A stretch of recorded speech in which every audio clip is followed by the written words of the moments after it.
नमस्कार, न्यूज 18 मध्य प्रदेश छत्तीसगढ़ देख रहे हैं आप और मैं हूं आपके साथ अवंतिका श्रीवास्तव। साथ ही न्यूज रूम से हमारे सहयोगी सुमित शर्मा भी हमारे साथ लगातार जुड़े हुए हैं। कुछ खास खबरों को लेकर सीधे न्यूज रूम से आप तक को जानकारी पहुंचाने का काम करेंगे। शुरुआत हम बुलेटिन की कर लेते हैं और बेहद ही महत्वपूर्ण जानकारी जो कि रामनवमी के इस मौके पर सामने आई है। रामनवमी पर इंदौर में एक बड़ा हादसा हो गया है। मंदिर के अंदर स्थित बावड़ी धंस गई और हादसे में 4 लोगों की मौत हो चुकी है। 19 लोगों को फिलहाल रेस्क्यू कर बाहर निकाला गया है। मंदिर में हवन का कार्यक्रम चल रहा था और बड़ी संख्या में लोग वहां पर मौजूद थे और उसी दौरान ये गंभीर हादसा वहां पर हुआ। बावड़ी जो थी वो धंस गई और उसके बाद 25 से ज्यादा लोग इस बावड़ी में समा गए। पीएम मोदी ने भी इस घटना को लेकर ट्वीट किया है। इंदौर हादसे पर उन्होंने भी दुख जताया है और हादसे पर सीएम शिवराज सिंह चौहान से भी उन्होंने बात की है। लगातार मॉनिटरिंग सीएम शिवराज सिंह चौहान भी कर रहे हैं। तेजी से और रेस्क्यू ऑपरेशन यहां पर लगातार चलाया जा रहा है। रात तक रेस्क्यू ऑपरेशन जारी रह सकता है। इतनी गंभीर स्थिति मौके पर जनरेटर सेट और लाइट का भी प्रबंध पहले ही कर लिया गया है कि अगर अंधेरा होता है तो फिर भी रेस्क्यू ऑपरेशन में बिल्कुल भी दिक्कत ना है, इसकी पहले से ही तैयारियां की जा चुकी हैं। घटनास्थल की तस्वीरें आपको दिखा रहे हैं। यही वो बावड़ी जहां पर 25 से ज्यादा लोग बैठकर हवन पूजन कार्यक्रम में शामिल हुए थे। अचानक से वजन बढ़ने की वजह से ये बावड़ी धंस गई। 25 से ज्यादा लोग इस बावड़ी में समा गए। रेस्क्यू ऑपरेशन की स्थिति आपको बता दें, लगातार रेस्क्यू ऑपरेशन अपने स्तर पर एसडीआरएफ एनडीआरएफ की टीमें चला रही हैं। 4 लोगों की मौत की जानकारी भी दुखद जानकारी सामने आ चुकी है। 19 लोगों को फिलहाल बाहर निकाला गया, लेकिन 25 से ज्यादा लोग अभी भी बताया जा रहा है कि धंसे। तो अगर 19 लोग निकाले जा चुके हैं, 7 से 8 लोग भी हो सकते हैं जिनका रेस्क्यू करना अभी बाकी हो और इसी वजह से रेस्क्यू ऑपरेशन में कोई रुकावट ना आए, इसका प्रबंध पहले ही किया जा चुका है। सीएम शिवराज सिंह चौहान लगातार मॉनिटरिंग कर रहे हैं। प्रधानमंत्री नरेंद्र मोदी ने भी सीएम से फोन पर बातचीत की है, दुख भी जताया है इस घटना को लेकर। साथ ही निर्देश भी लगातार जारी किए जा रहे हैं सीएम की तरफ से कि कोई भी जरूरत हो पहले उन्हें बताया जाए और वो बिल्कुल कोशिश कर रहे हैं कि घटनास्थल पर जिस भी चीज की जरूरत हो उसको सबसे पहले सबसे जल्दी मुहैया करवाया जाए।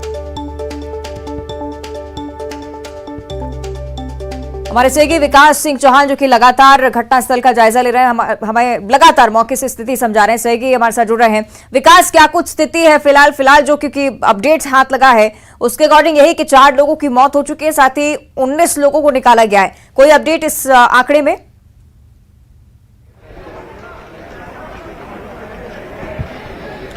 जी बिल्कुल, ये इस वक्त हम मौजूद हैं इंदौर के जूनी इंदौर थाना इलाके में स्थित पटेल नगर में और मेरे ठीक पीछे वो तस्वीरें दिखाने का प्रयास करेंगे। जो जगह है इसके आगे की जो हिस्सा है वहां पर मंदिर है और मंदिर के ही अंदर एक कुआं बना था, उसके ऊपर एक सीमेंटेड स्लैब डला हुआ था। उस सीमेंटेड स्लैब पर जब पूजन चल रहा था, हवन चल रहा था, उस दौरान बड़ी संख्या में लोग मौजूद थे। जानकारी है कि जिस वक्त ये हवन का समाप्ति की ओर था उसी वक्त ये स्लैब धंस गया और जितने लोग उस दौरान मौजूद थे पूजन में वो सभी लोग नीचे कुएं में जा धंसे।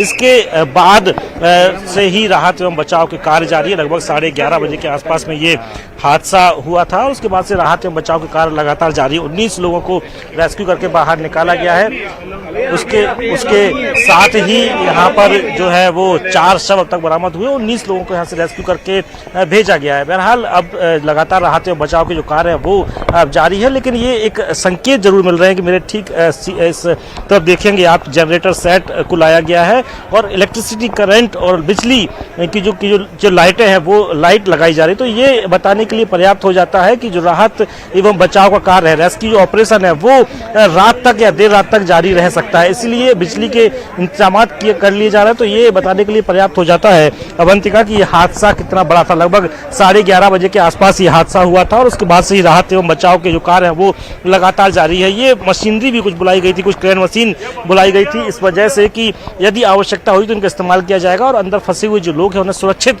निकालने के लिए प्रयास किए जाएंगे। लेकिन जिस जगह ये हादसा हुआ उसके ठीक पास में एक दीवार है, उस दीवार से अंदर ये मशीनरी नहीं जा सकती। इस वजह से अब मैनुअली ये सारी चीजें करना पड़ रही है, मशीन का इस्तेमाल नहीं किया जा रहा है। राहत एवं बचाव कार्य में लगा हुआ जो दल है वो खुद नीचे उतरकर लोगों को सुरक्षित बाहर निकालने का प्रयास कर रहा है। उसके लिए पहले से ही एक्सपर्ट लोग गोताखोरों को यहाँ बुलाया गया था। इसके अलावा जो सीढ़ी जो है उसे यहाँ पर लगाया गया है। ऑक्सीजन का पर्याप्त इंतजाम किया गया है। ऑक्सीजन सिलेंडर जो है वो नीचे भेजे गए हैं ताकि राहत एवं बचाव कार्य में जो लोग लगे हैं उन्हें मुसीबत का सामना न करना पड़े। साथ ही जो लोग नीचे कुएं की जमीन में धंसे हुए हैं उन्हें भी ऑक्सीजन प्रॉपर मिलती रहे। बहरहाल अब जो है वो एक अप्रिय खबर निकलकर सामने आई कि 4 जो शव हैं वो अब तक बरामद हुए। हालांकि हालांकि इसके अलावा जानकारी ये भी है कि और भी जो शव हैं वो अब बरामद हो सकते हैं। अब से कुछ देर पहले मैंने आशंका व्यक्त की थी, खुद अधिकारी ने आशंका व्यक्त की थी कि अब इसके बाद अप्रिय स्थिति निकल सकती है, या यूं कहा जाए कि ऑपरेशन में जटिलता आ सकती है।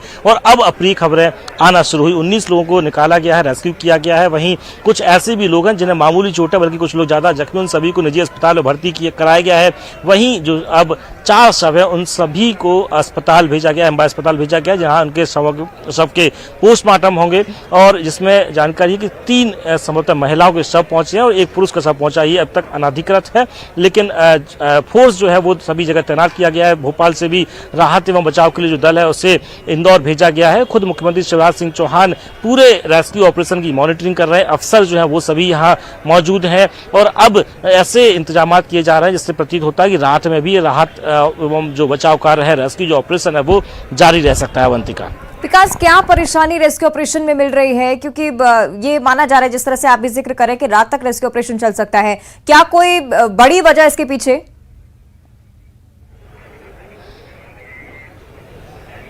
जी बिल्कुल अवंतिका, चूंकि जो कुआं था वो उसके ऊपर कुछ समय पहले एक स्लैब डाल दिया गया था और उस नीचे जो था वो आयरन रॉड का स्ट्रक्चर था, उसके ऊपर ये स्लैब डाला गया था। तो बहुत जटिलता है, चूंकि जो स्लैब का जो मलबा था वो पूरा जमीन में जा धंसा है। नीचे पानी होने की भी जानकारी मिली है कि उसमें पानी भी था। तो वो सभी जो जटिलता ही है, जो राहत एवं बचाव दल जो है उन्हें मुसीबत का सामना करना पड़ रहा है, चूंकि एक सामान्य जगह नहीं है जहां से लोगों को आसानी से निकाल दिया जाए। चूंकि जो जख्मी हुए हैं उन्हें सहयोग के माध्यम से ऊपर लाया जा रहा है। कई फीट नीचा ये गहरा कुआं है।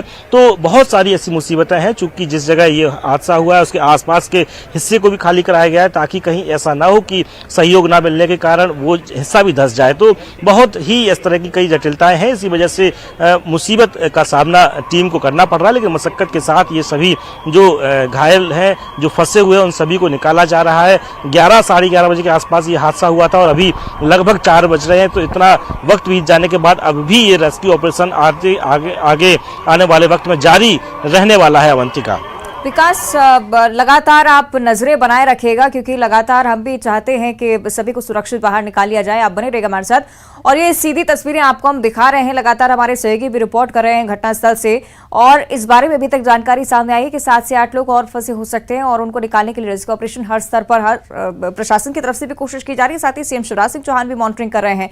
कोशिश यही कि सभी को सुरक्षित बाहर निकाला जाए। लेकिन फिलहाल जो अप्रिय जानकारी, दुखद जानकारी जो सामने आई, जिसके अकॉर्डिंग 4 लोगों की मौत अभी तक हुई है और अन्य लोगों के लिए भी रेस्क्यू ऑपरेशन लगातार चलाया जा रहा है। इधर सिंगरौली जिले की बात करेंगे। कामगांव में चोरी के शक में एक युवक की पिटाई का मामला सामने आया है। युवक की महिला और उसके परिवार के लोगों ने जमकर पिटाई कर दी है। युवक की पिटाई का वीडियो सोशल मीडिया पर लगातार वायरल हो रहा है। कोतवाली थाना अंतर्गत आने वाले कामगांव में विनोद वैश्य पर मंगलसूत्र चोरी का आरोप लगाकर मारपीट की गई थी और दोनों पक्षों में हुई इस मारपीट में 3 लोग घायल हो गए, जिन्हें इलाज के लिए अस्पताल में भर्ती करवाया गया था। और पुलिस ने दोनों पक्षों के खिलाफ केस भी दर्ज कर लिया है। आगे की जानकारी जुटाने की कोशिश पुलिस की तरफ से की जा रही है।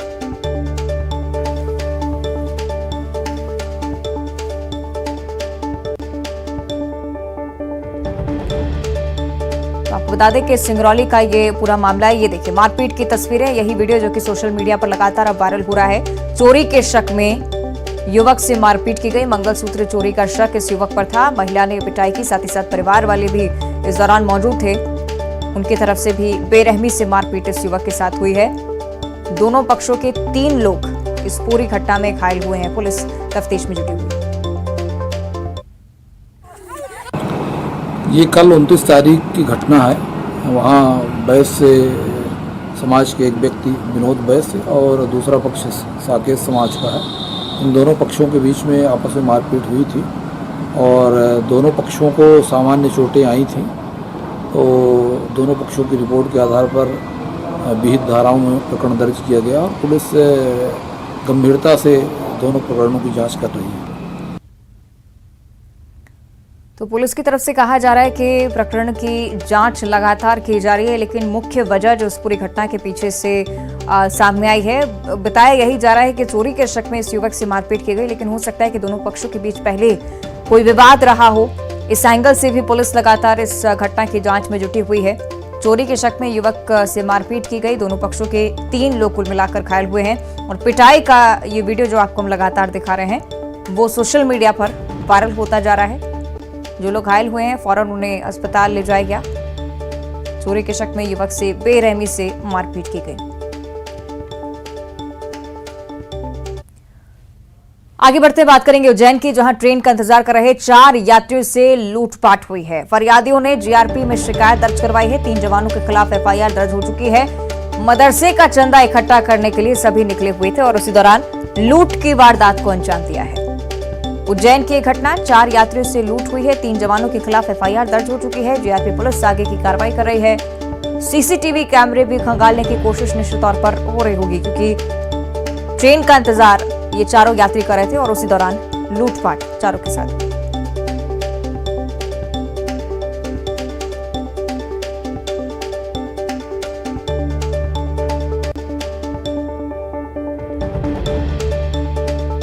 तो मदरसे का चंदा इकट्ठा करने के दौरान ये विवाद हुआ।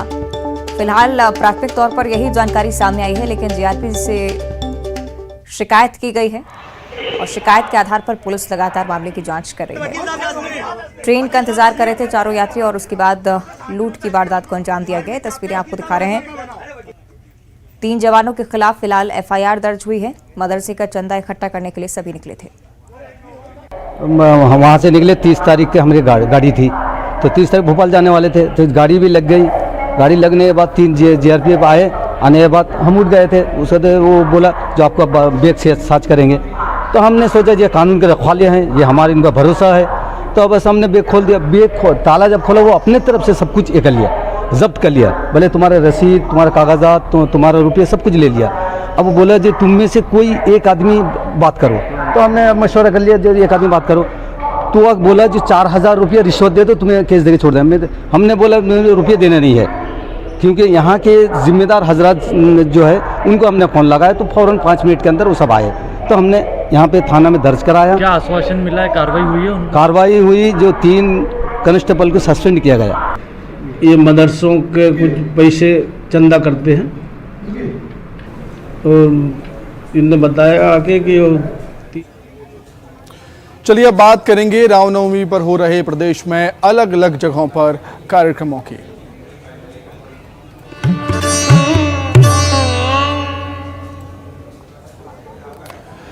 और हम सबसे पहले बात करेंगे शिव की शक्ति आराधना की।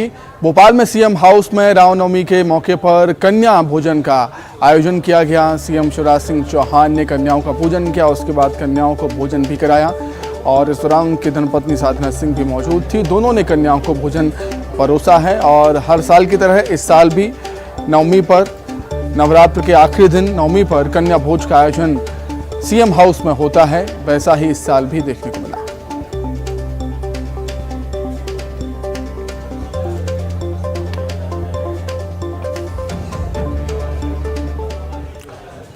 नवरात्रि और रामनवमी की सभी प्रदेशवासियों को बहुत बहुत शुभकामनाएं। आज नवरात्रि का 9वां दिन है। नवम सिद्धात्री चा। आज सिद्धात्री मैया की हम पूजा कर रहे हैं, लेकिन आज इस दिन हम कन्याओं का भोजन भी कराते हैं और उनकी पूजन भी करते हैं। हम दोनों अपनी बेटियों के साथ हैं और बेटियों का सशक्तिकरण ये खूब आगे बढ़े, खूब पढ़े, इनके रास्ते में कोई विघ्न बाधाएं ना रह पाए, ये हमारा संकल्प भी है। मातृशक्ति को बिना आगे बढ़ाए, बेटी बहन के आगे बढ़े बिना प्रदेश और देश आगे नहीं बढ़ता। रामनवमी के मौके पर प्रदेश भर में भय प्रकट कृपाला दीन दयाला जय जय श्री राम सियावर रामचंद्र की जय की गूंज सुनाई दे रही है। ऐसा लग रहा है रोम रोम में राम रच गए हैं, बस गए हैं। टीकमगढ़, खरगोन, इंदौर से ऐसी ही तस्वीरें निकलकर सामने आई। टीकमगढ़ में नजरबाग और जानकी बाग मंदिर में भगवान श्री राम के जन्मोत्सव की भव्य तरीके से मनाया गया।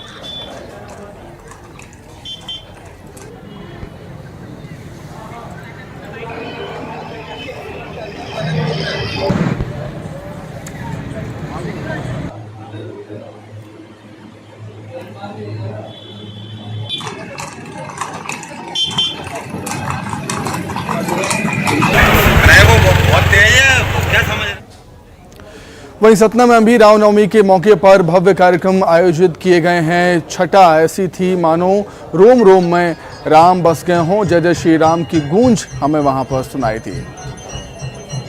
सतना में रामनवमी के मौके पर आस्था का सैलाब देखने को मिला। राम मंदिर में भक्तों की भीड़ देखने को मिली। रामघाट पर दीपदान भी किया लोगों ने बड़ी संख्या में पहुंचकर भगवान श्री राम के दर्शन किए। महाआरती के भी लोग हिस्सा बने। और आइए अब देखते हैं 25 सेकंड में खबर। भोपाल में सीएम शिवराज ने पत्नी संग किया कन्या पूजन। नवरात्रि के अंतिम दिन आयोजित किया कार्यक्रम मुख्यमंत्री निवास पर किया गया। सीएम शिवराज ने नवरात्रि के अवसर पर बहन बेटियों से की चर्चा। अलग अलग क्षेत्र में काम करने वाली लाडलियों से किया संवाद। गृहमंत्री नरोत्तम मिश्रा ने कांग्रेस पर बोला हमला। मेरा घर राहुल गांधी का घर अभियान पर कसा तंज। कहा कभी गरीब के घर के लिए आवाज क्यों नहीं उठाई। भोपाल के देवी मंदिरों में उमड़ी भक्तों की भीड़। विधि विधान से की जा रही है पूजा अर्चना। कई जगहों पर कन्या भोज का आयोजन। सतना में नवमी पर मां शारदा का दिव्य श्रृंगार। दर्शन के लिए उमड़ी भक्तों की भीड़। मां के जयकारों से गूंजा माता का दरबार। ओरछा में बड़े धूमधाम से मनाया जा रहा है जन्मोत्सव। जन्मोत्सव पर गाए गए बधाई गीत। नगर में निकली शोभा यात्रा। छतरपुर में भी भगवान श्री राम का जन्मोत्सव। बड़ी संख्या में भक्त बने जन्मोत्सव के साक्षी। बीजेपी और कांग्रेस के नेता भी रहे मौजूद। और बुलेटिन में इतना ही। आप देखते रहिए न्यूज़ सिटी।